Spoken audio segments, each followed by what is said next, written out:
following program is intended for mature audiences. A democratic republic of sports. The Sportsocracy with ESPN Asheville hosts Tank Spencer and Jeremy Greene.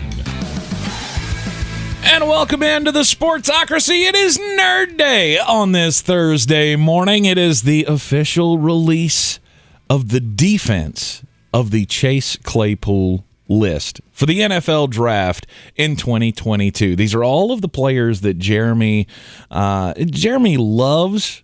But we used to call this the 6 to midnight list. Yeah, I was going to say, but maybe the scouts don't love them as much as you do. That's usually how this list works, is these are guys that I am higher on. Yeah. It does not necessarily matter what round they're going to go in. I try to keep first-rounders off of this.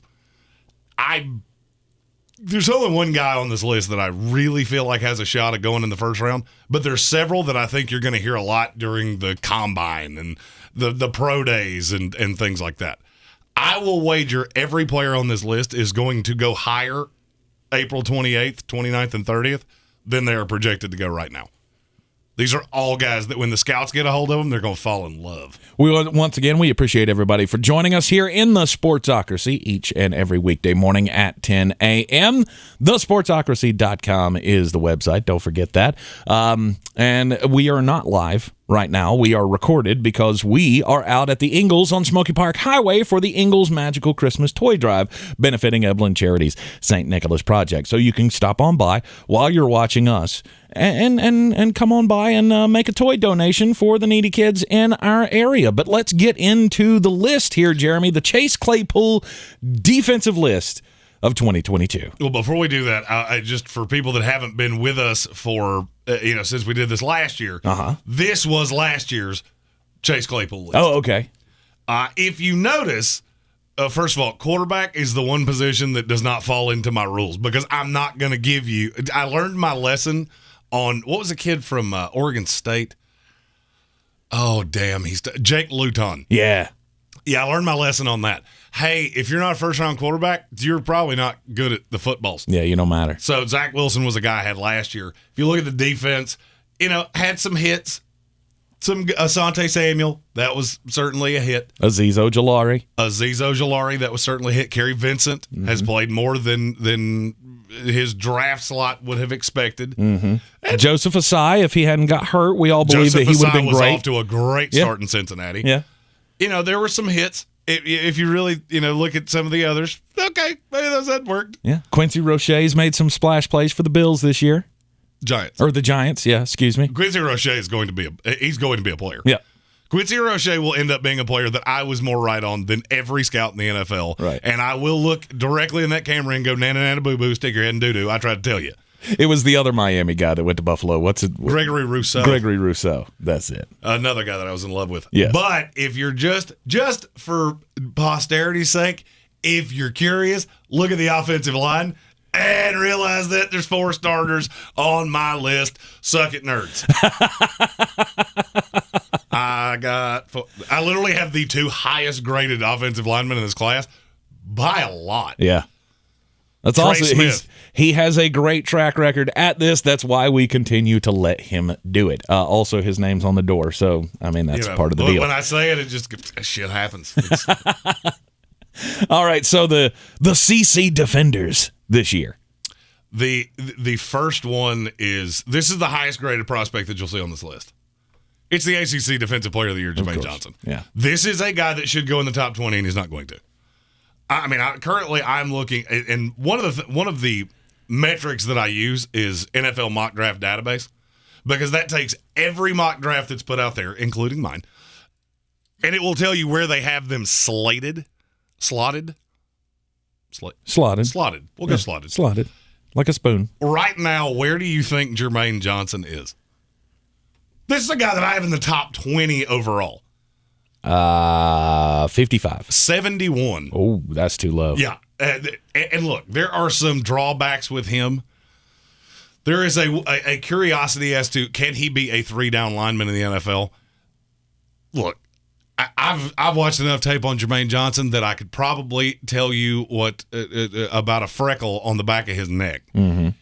The problem that he had at Georgia was he is not an outside linebacker. My fear is somebody's going to draft him to be that because they saw how dynamic he was, how athletic he is. The tape against Evan Neal when he was at Georgia. He beat Evan Neal's brains out. But he wasn't great. He wasn't a great outside linebacker. That's one of the things that I've always told you is how did you not find a way to get this kid on the field? Well, because you play 3-4. Right. And in that, he has to play on the outside. My thought was, how did you not get him in there as a nickel rush guy or something like that with 4 down linemen? Because you had Azeez Ojulari. You didn't. Well, I mean, I understand that. This kid is as good as Azeez Ojulari or better. Right. And listen, I have taken the jab, and I've seen so many people like run with it. Like, oh, this guy couldn't even get on the field for Georgia. I was saying it in jest. If you honestly believe that, you are a dum-dum. You are a dumb shit. This kid is unbelievable. At Florida State, he jumps off the screen because he's the only pass rusher that you were legitimately worried about. Didn't matter. I mean, just 12 sacks this year. Unbelievable against Notre Dame. Best team they played, probably the best game he had. If not, it was Miami. He jumped off the tape in Miami, too. And here's something that nobody's going to talk about. He knows how to drop in coverage because you did play him as a 3-4 outside linebacker. He's not bad in coverage either. Mike Norvell figured that out probably halfway through the year. There's not a ton of tape of him doing it because he was the only guy that gets to the quarterback. This is a true, no doubt, I would stake my reputation this kid's going to have and I don't just think a role. I think this is a 10-year starter in the NFL. Okay. I couldn't keep him off this list. So he could be a big contract guy at some point in 4 years. He has Carl Lawson type pass rush ability, but he can drop too. That's not something, and I'm not saying he's ever going to be asked to do that. I'm just saying he can. It's one of those little tools in your toolbox that you may never be asked to use, but if you are, then he does have it. I love Jermaine Johnson. Love Jermaine Johnson from Florida State. And we're just going to go down the list as we did on the other one. So we'll have 2 defensive tackles now. Then we'll go edges, linebackers, corners, and safeties. All right. So on the interior of the defensive line for the Chase Claypool defender list. This is a name that I guarantee you've heard, and I am way higher on him than the average person is. PHIDARIAN MATHIS from Alabama. There are not a ton of nose tackles in this draft. There is a true nose. I don't think PHIDARIAN MATHIS is a true nose. I think he is a 4-3, 3 technique, just unbelievable player. At worst, he's going to be a really plus run defender in the NFL. At best, let me see if I can come up with a comp for him. I don't usually do. Comps are one of those things, if you haven't been around for a long time, I absolutely hate comps. Because when people do comparisons, all they do is find somebody that's the same height, weight, and speed and go, hey, he's like that guy. Thanks, dick. You know what else would do that? A mirror. You know what does surprise me? That you have an Alabama player on this list. As much as you talk about Alabama players and Nick Saban getting everything they have and they never go to the league and get better and all of that, this is a guy that you think differently about? And there's a reason for that. And I'm going to level with you. He ain't the only Alabama player on this list. Okay. There are 2. The thing about this is that the Alabama defense is not considered to be the Alabama defense at this point. So a lot of stock. PHIDARIAN MATHIS in a year where Alabama's defense was what it usually is, would be a middle of the second round guy. He would be an early day 2. He would be on Mel Kiper's list when we went into, after night 1 of the draft, best 5-10 players left. Okay. He's not going to be that. Right now, according to NFL mock draft database, he's 95, which puts him right in the conditional pick territory. This is a guy that I think comes in and starts immediately.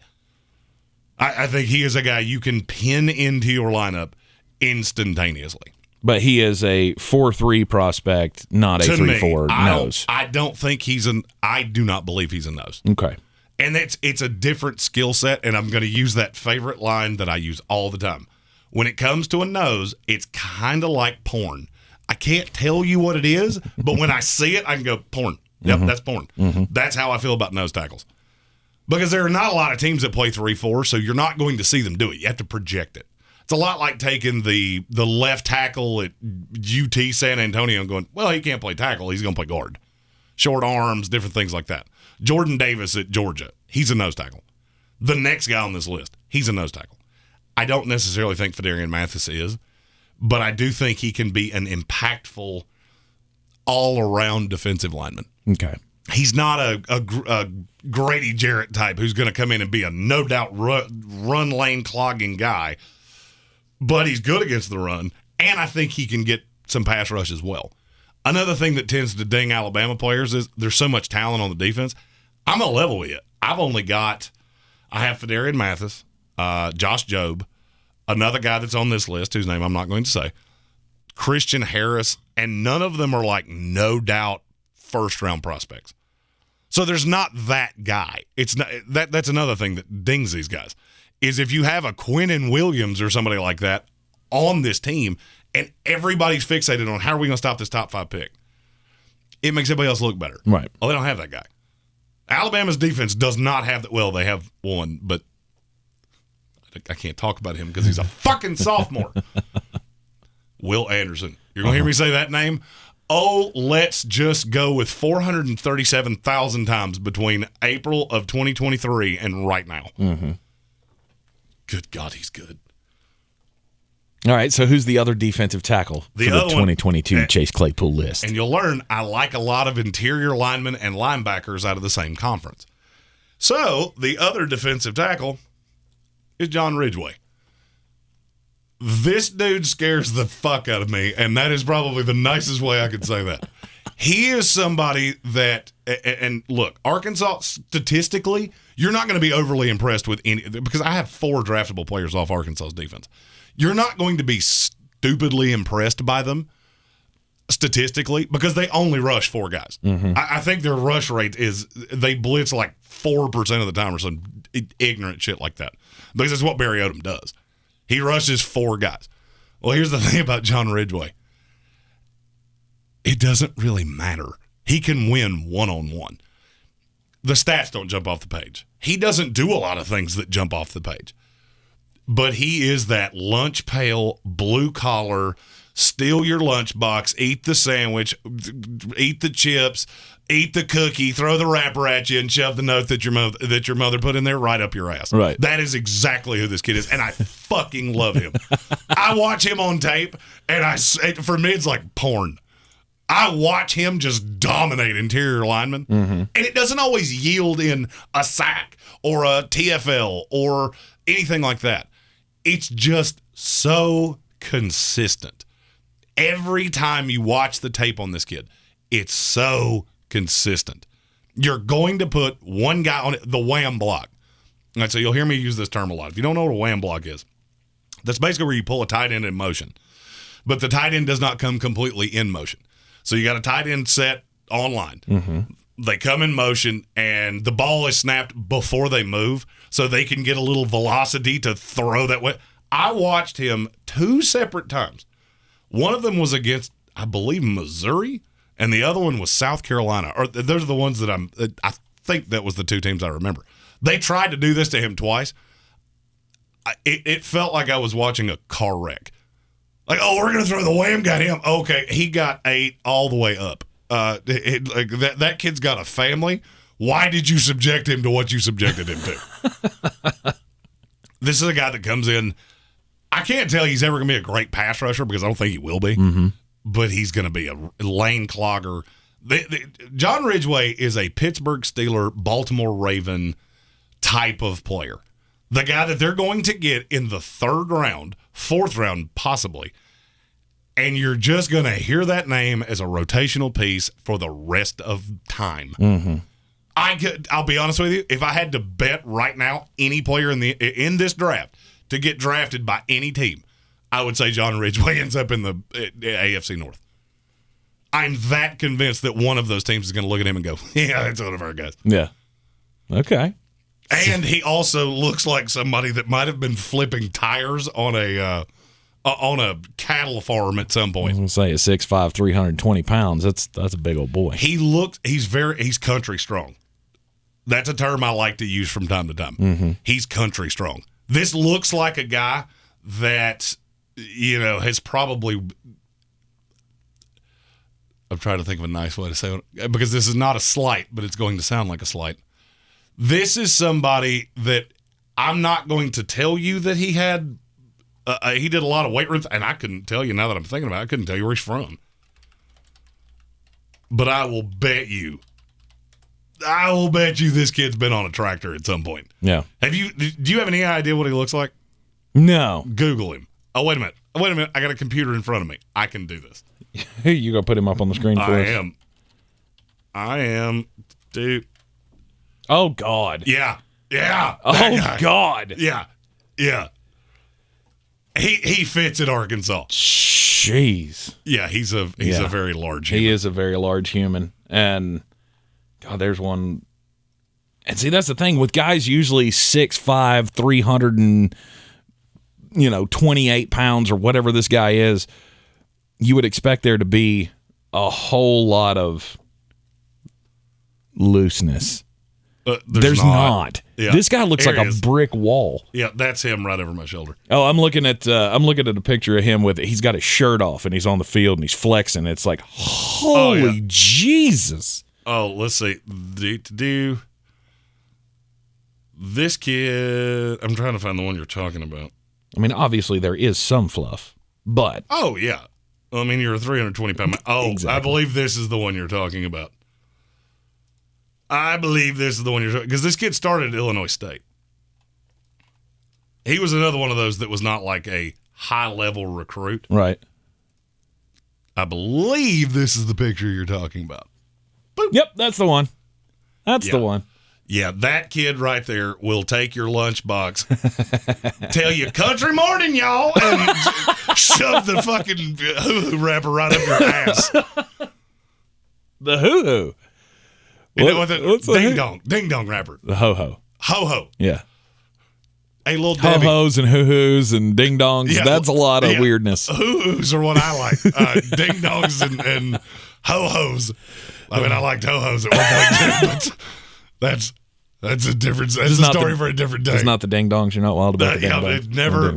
Not a ding dong guy. No, there's anything wrong with that. It's just not for me. It's just not for me. I mean, you can do whatever you want. You can have all the ding dongs you want. I don't care. It's like mushrooms. I don't fucking like mushrooms. If you like mushrooms, eat them. I don't give a shit. All right. Yeah, he looks like a guy that is going to come in and impress in the NFL. Now, how about the other edge defender? The other edge, I'm pretty sure I put it in this way. So I have 4 edge guys. There's only one that I'm dead convinced is actually a defensive end. Okay. The other 3 are maybe 3-4 outside linebackers, maybe pass rush specialists.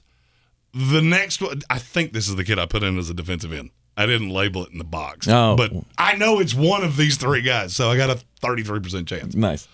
Will McDonald, the 4th from Iowa State. Mm-hmm. I will not be shocked if he runs a 4.45 at 6'4", 245 pounds. Jeez. The knock on him, and this is a kid that'll go, I would say he's a back end of day 2, beginning of day 3 kind of guy. Mm-hmm. The knock on him is going to be he is absolutely fucking awful against the run. I mean, he's a liability against the run. If he is on the field in short yardage situations, teams have run right at him. I mean, mediocre running backs have made him look bad. Jeez. I don't care. Because in the NFL, I need you to do one thing. And it's one thing that he does real good. Get after the quarterback. Yep. 11.5 sacks in the Big 12. Mm-hmm. Think about that. There's some good linemen in the Big 12. Yeah. There are a lot of draft-graded linemen in this, and he's eaten many of them for lunch. Mm-hmm. He's also got a frame where I think he could add weight and get better against the run. I just don't want it to take away the speed. He's not Odafe Owa fast, but he's pretty close. This is a kid that's going to go to the combine and demolish it because he may be taller than they list. He looks like a little beefier Brian Burns. Yeah, he's very lean like that. Mm-hmm. And that's one of the things you have to, when you project guys like this, you have to be really careful because you don't know who can add weight and who can't. There are some people that are just really leanly built. Like me. I carry it well, I'm told.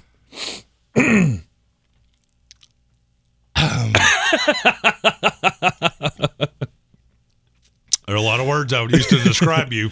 Lean ain't one of them. It's not really. Oh, Yeah, you're about as lean as a fucking chuck steak. But Will McDonald's a guy that I'm really fond of. He needs to go to the right situation. I think he's a 3-4 outside linebacker that's going to be a situational pass rusher. Mm-hmm. And that's the thing about the draft stock is this is where things like this get hard.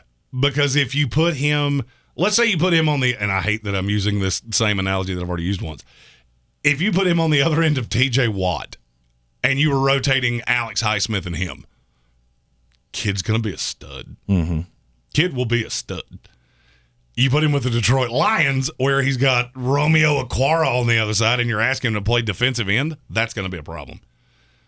So that's where a lot of the projection comes in. I want this kid to be standing up. He is freak athletic. Mm-hmm. I mean, freak athletic. I watch tape on this kid, and that's how I go to sleep at night. Happy. I just turn it on. I turn it on my tablet and lay it beside me, and just.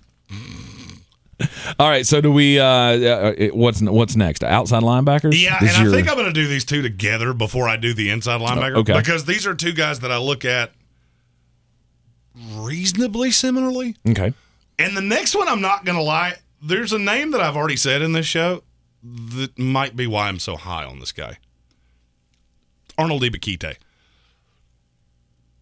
He's not Jason Owa. I have to tell myself that a lot when I watch tape of him. Mm-hmm. He's not or Odafe Owa. Mm-hmm. That's not who that is. But good God, he looks like him from time to time. Hyper athletic, but he's so raw. He's not necessarily a guy that I want to come in and contribute right away. And if he does, I think it's going to greatly let you down. Mm-hmm. But I do think he can be a situational pass rusher immediately. He's had some. There is tape on him that will blow your mind. There will be combine workouts from this kid that will blow your mind. The problem, he's not very good against the run. The other problem is he doesn't tackle particularly well. Like, if he gets in space one-on-one with a running back, like, you stretch him out on a run play, mm-hmm.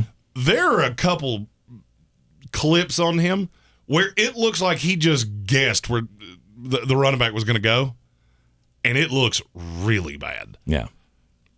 But pure pass rush skill, it's a guy we project to be in the 4.65-ish range. Like I said, he's not Jason Owa freakish athletic, but he's super athletic. Yeah. Started at Temple. You know how I feel about players that start at Temple. How do you feel about players that started at Temple? Do you realize how many guys that program has recruited and have wound up at other places? Quincy Roche, who we just talked about, mm-hmm. He started at Temple. I don't think I ever knew that. Yeah. There have been a ton of players that started there mm-hmm. and then transferred elsewhere. Mm-hmm. This kid's one of them. Okay. Position rank, I'm looking at NFL Draft Buzz, just solely so I don't have to give you I don't have to give you my rankings yet because I'm not ready to do that. Mm-hmm. But so you can hear other opinions. 22 among edge guys in this draft. He's only played about 300 snaps a year. So he's just so raw. I mean, the thing about him, you're going to have to be patient. But he does have power. Like, as you've been talking, I've been watching some game clips on him. He does have power. He does have the ability to drive back the blocker. Oh, yeah. Well, he's got some lateral motion as well that's pretty damn swift. Oh, yeah. Well, I mean, here's the thing. He's naturally very, very strong. He's not a natural bender. Mm-hmm. But this is it's our first bend. Oh, yeah. You'll hear that word from me a lot. Ebiketie is one of those guys that he's a lot like a 13-year-old boy that just discovered his ding-ding. Hey, you remember that week? Mm-hmm. You didn't get much accomplished that week, did you? Nope. Ah! That's how when he pass rushes, that's a lot of what I see. Yeah. Like, oh, you have a skill and you like to show it.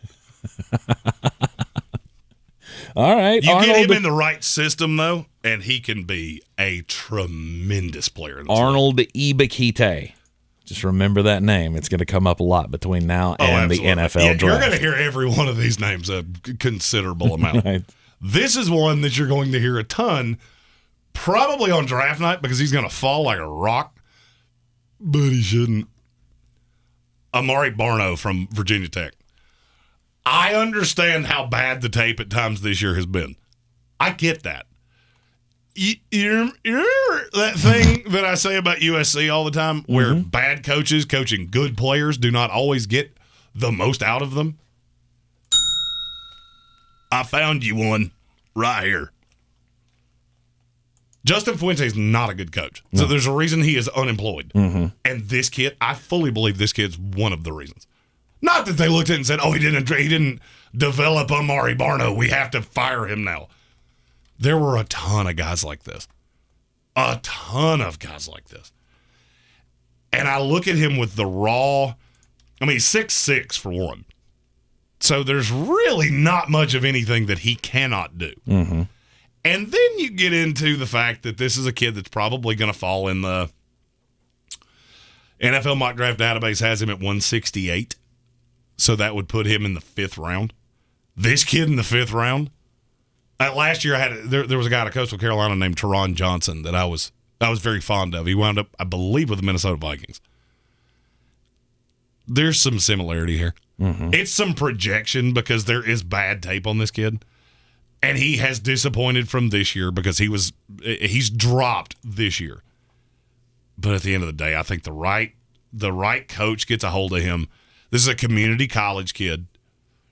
He started at, I don't remember the name of the community college, but he was a JUCO transfer to Virginia Tech. He was a linebacker, and now he's a defensive end.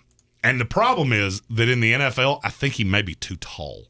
He may have to play with his hand in the dirt. Butler Community College is where he started. Butler Community College. Yeah.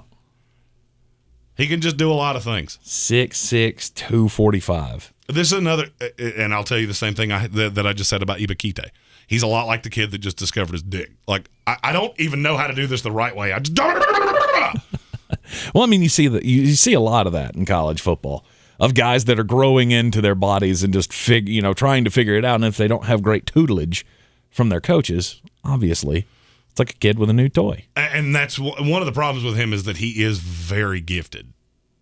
And he strikes me as a kid that was probably one of the most talented on every field he ever played on. And so he just never developed that skill. Like, he doesn't have a go-to move. All right, so it's 3rd down, 3rd and 7. You know this is a passing down. I genuinely don't feel like he goes into a play like, this is how I'm going to get to the quarterback. He just goes, ah! I'll do whatever feels right in the moment. I'm just going to go right at you and hope that you don't know exactly where I'm going to go. There's not a lot of plan with him. The right system, 100% would make a world of difference with this kid. Right. But I do think he's a hand in the dirt guy. I put 3-4 outside linebacker on the screen because I think somebody could try to do that. I just don't think it's a double-edged sword. Linebacker is where he is more comfortable. So he could come into the league and probably be better right off the jump. My fear is playing in the 3-4 because he can drop as well. He's got coverage ability.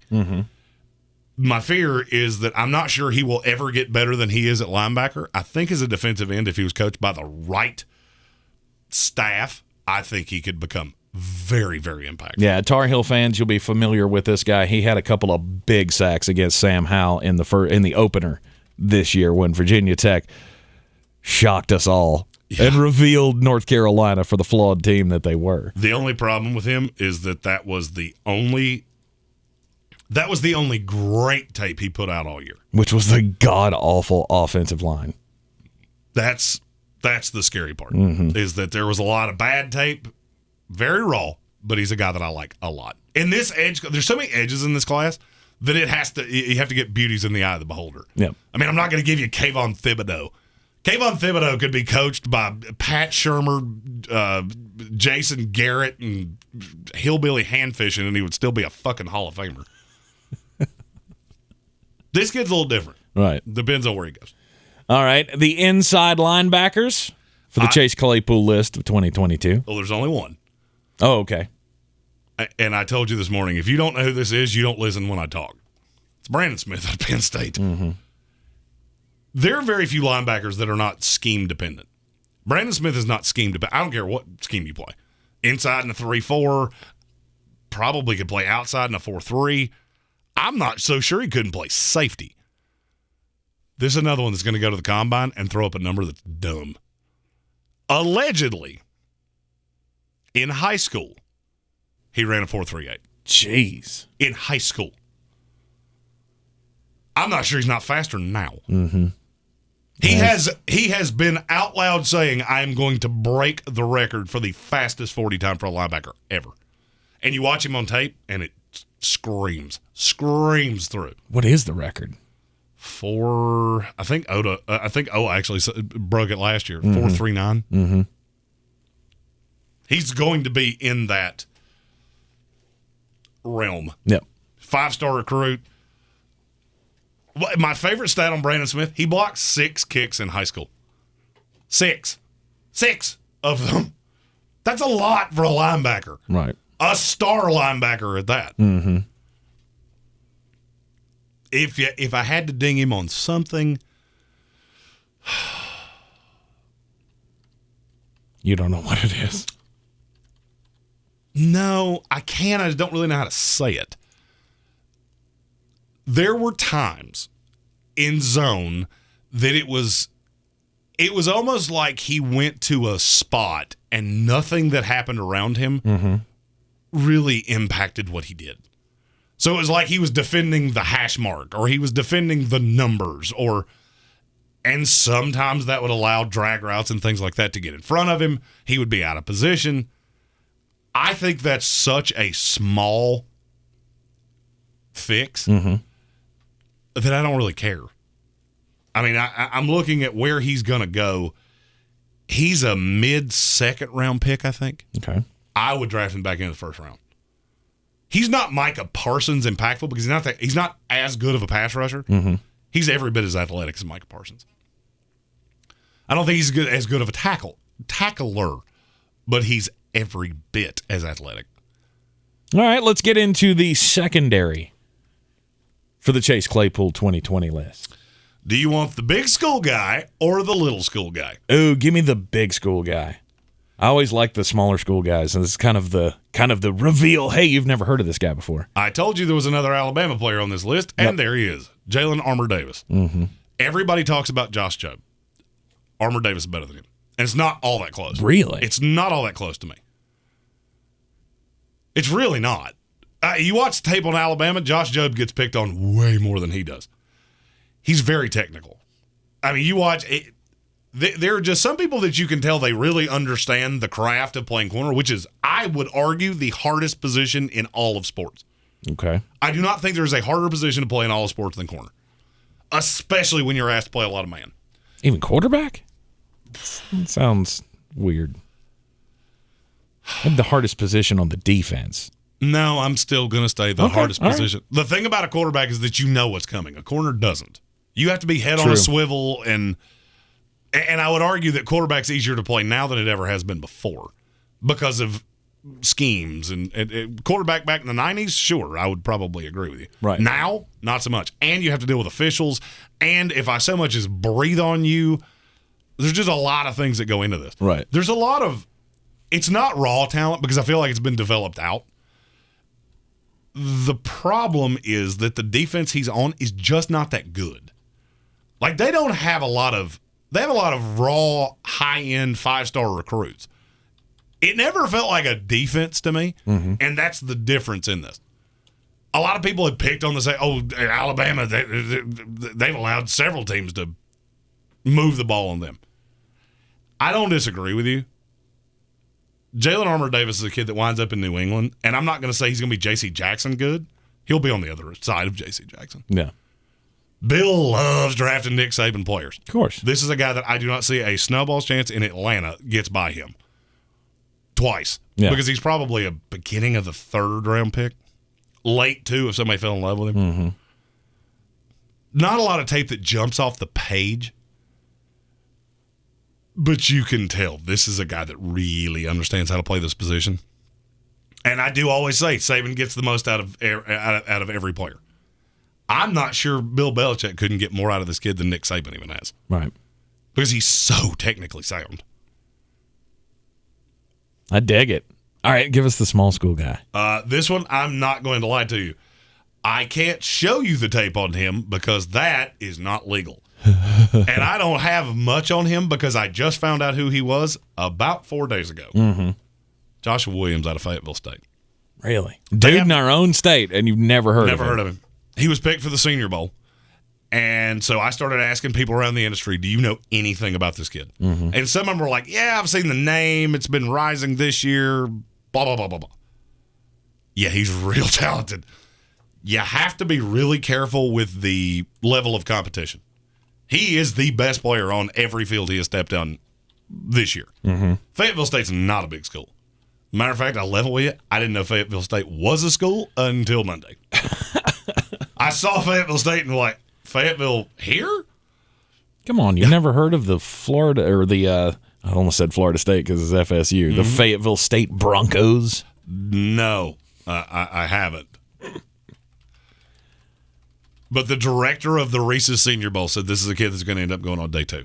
When I hear that, and I will say here the exact same thing that I said to you this morning. Mm-hmm. When I read that, I went, there is not a snowball's chance in hell there is a day 2 pick that I did not know who they were a week ago. There's no way. Now, granted, I do defense last, but I could easily see this kid being a safety. He's very, very tall. He's 6'3", I think. Very well could be a safety in the NFL. I don't think he has the high-end speed to be a man corner. Mm-hmm. This is a kid that strikes me as the old Seattle defense, the Legion of Boom type of corner. He could do that. He's very, very physical. Think he's probably going to have to gain a little bit of weight because he's super skinny. Mm-hmm. But he could, if he could transition to safety, if he does that, he's going to have to add 15 to 20 pounds of good weight. If he stays at corner, it's going to have to be in that San Francisco, New York Jets, Dan Quinn type of scheme. Yeah. 3 interceptions, only 8 games this year. 27 tackles, 6 pass breakups. Where in the fuck did you find that? Fayetteville State's website.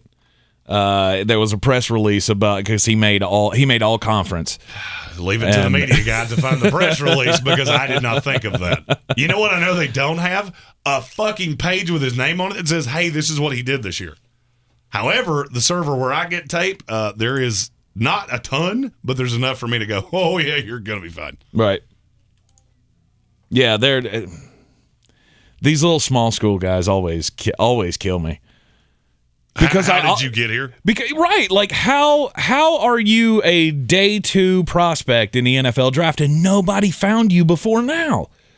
I asked Jeremy before the show started this morning, like, how did Mike Houston or some of his scouts not go, there's a kid down the road at Fayetteville State that we should probably have on our defense? Well, Mike Houston wasn't at East Carolina when he came out. This kid's I get that, but I'm saying even when he's there. I mean, the way the transfer portal goes and you're bringing in kids constantly, how did you not find him before? Well, they didn't play last year. Yep. And that's the thing. I think this kid, and I'm projecting a little bit here. I feel like last year this kid did a lot of work because the tape on him is just, I can't physically believe that there's a player like that in this country that I did not know about. If it wasn't just the 8 games of this year. Right. There is nothing on him before 2021. It's like he appeared out of thin air. But he is really, really good. And you'll learn. If this is your first draft class with me, I like tall corners. Mm-hmm. There are a few that are like 5'7", and I go, here's the thing. It is a very finite amount of things that you can do in the NFL. Yeah. And I always find it fascinating that you can find these guys and, good coaches like Bill Belichick can find a guy like Kyle Duggar and go, you know what? Yes, he played D2 talent, but he's gonna translate to this level. That's always amazed me. I mean, because I'm just looking at the teams that they played this year. Virginia State, Lincoln, Pennsylvania, Johnson C. Smith. I didn't even know they had a football program. I didn't know that was a school. It's down in Charlotte. Okay. Anyway, safeties for this year's team. We have two, and they are completely freaking different. The first one, YUSUF Corker from Kentucky. Not overly athletic. I feel like this kid would have been much higher on boards 15 years ago. Mm-hmm. He's going to be a box safety. No doubt about it. Yeah. My fear is that he's going to run really, really slow. He could be a 4'6" kind of guy at 6 foot tall, 205 pounds. And that would be a no good, very bad thing for his draft stock. However, he's such a thumper. Mm-hmm. You watch Kentucky play, and your team played Kentucky. I guarantee you heard this name a considerable amount. There were two players for Kentucky, one on the offense, one on the defense, that I watched. Anytime I watched Kentucky this year, they jumped off to me. Corker was the one on the defense, and Wan'Dale Robinson was the one on the offense. Okay. I was going to guess Chris Rodriguez. I know you like him. I do like Chris Rodriguez, but Wan'Dale Robinson's the one I look at and go, good he's a different. Lord, you're going to be good. Yeah, he's different. Very talented kid. I like Corker. I wish you were faster. Mm-hmm. But other than that, I don't have a lot of dings on you. I'll tell you how I really project him. I have him as a safety. He strikes me as the kind of guy that's going to end up as a linebacker. Mm-hmm. He's going to be that nickel joker linebacker because he will knock your brains out of your head. He kind of reminds me of, and I say this because I did a lot of research on this guy because my team drafted him. He reminds me of Jamie Sherwood that played at Auburn last year. Little squatty. He's not as big as Sherwood, and that's what terrifies me.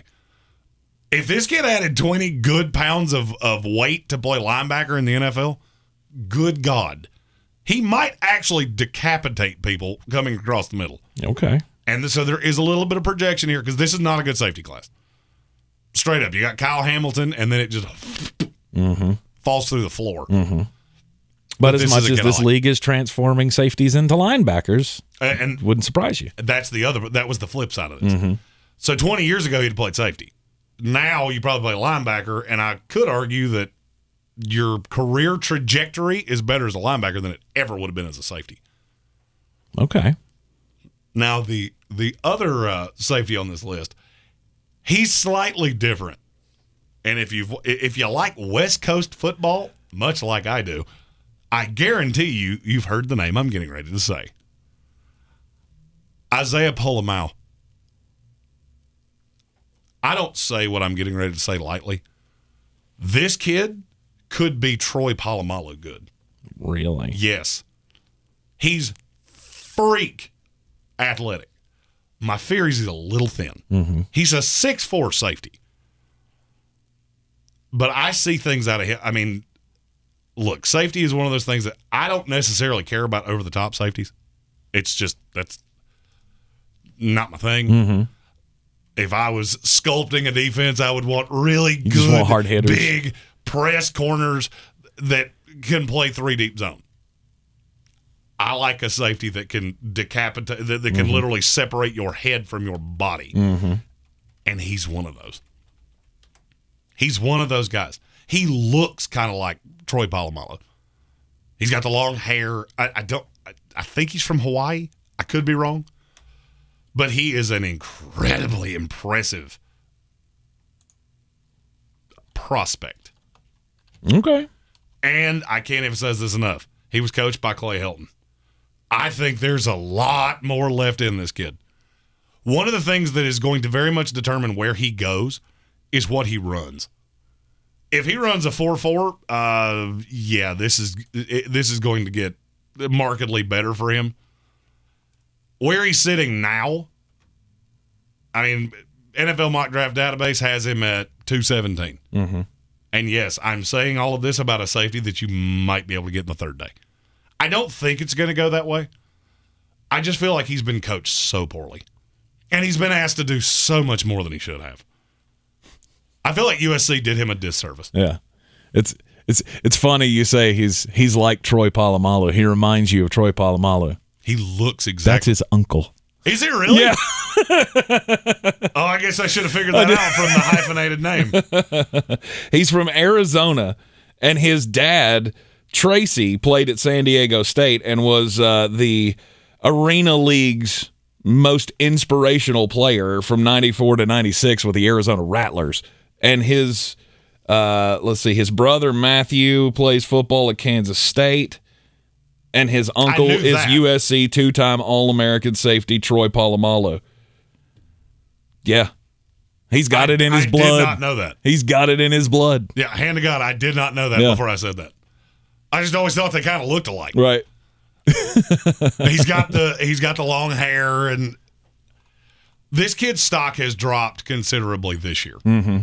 So it jumped through the roof after he had one really good game this year. And it jumped through the roof, and he got up to 100, and then it steadily declined. I fully believe that's because I always coached. Okay. I think this kid has every intangible, everything you could ever want. And now I'm obviously exaggerating that he can be Troy Polamalu good. Yeah. He has a lot of those same instincts. And he's taller than Troy. Yeah. Well, that makes me excited because Troy Polamalu is one of my favorite players of all time. I like this kid a lot. Yeah. I do. I like this kid a lot. All right. He's one of those that I would overdraft. Like, this is why I'm not an NFL GM. Because this kid, I would just keep seeing him go by me going, I don't want to fuck this up, and I want him on my team.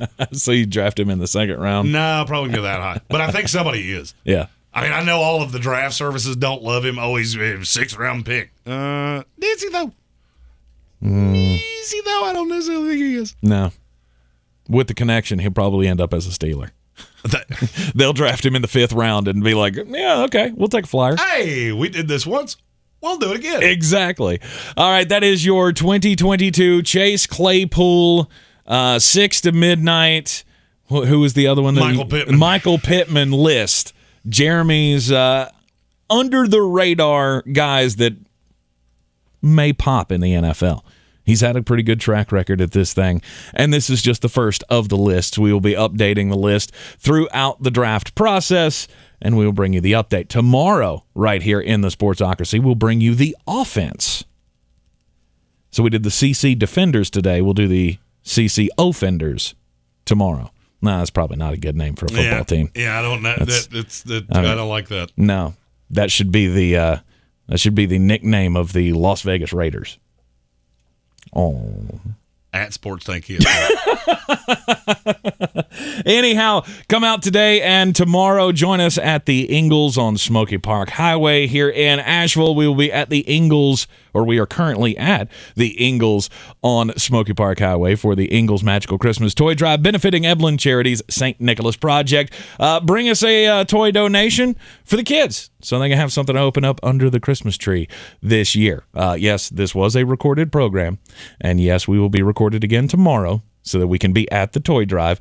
Please again join us. And, of course, we'll be with you this afternoon live at 3 o'clock on ESPN Asheville 92.9 FM, 880 AM, and 1400. And hear us everywhere on the iHeartRadio app. And, of course, right back here on the YouTube stream. Hit the subscribe button, like, share, follow, all that stuff. And we will see you next time.